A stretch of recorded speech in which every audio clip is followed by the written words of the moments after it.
Негізінен ушундай үмүттө жүрүп атат булар. Шартка байланыштуу ушул жерде тартып отурам. Форумдарды кимдер алганын, үстүртөн улак кандай болгонун билсеңер болот, достор.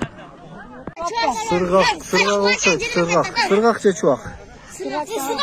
Сыргак же чубак экен.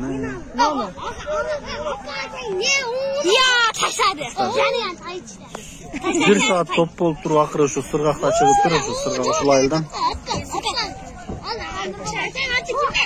Өткөндө барпыда чоң улакта өсөргөн улаанда тайга таштап алды ушул сыргак. Эми чубагы таштады. Чубак сыргак деп эки өр тууган. Кыздар коргоонун балбандары.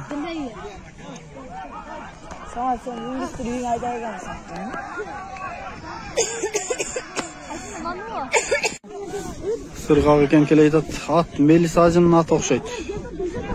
Мелис ажынын аты жагым. Токулуу ат экен. Токулуу ат.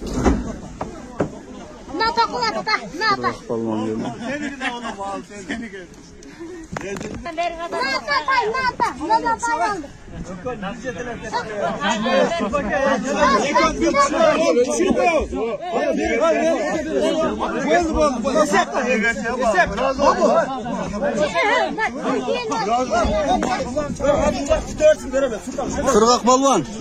Сыргак балбан, сыргак ат мелис ажынын аты беле? Азыр токулуу атка сыргак балбан мелис ажынын аты менен таштады. Бул мелис ажы казиятта иштесе керек менин билишимче.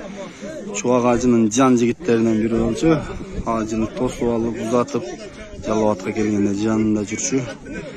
Мелис ажы да ушундай бир ат сүйгөн кыргыздын мыкты мырзаларынан. Куттуктайбыз аттын ээсин дагы. Аты кечеги Осунбек булактагы тайыңдардын улагында да бир тайга таштаган. Дагы да чоң ийгиликтерди жарата берсин.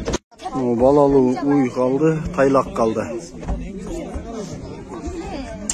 Олар ташталып кетти. Местнийлер байлап кетти. Ana ошо сыргактын тайы. Мелис ажынын аты менен таштаган. Аралык алыс. Чыйсырлар чыктı.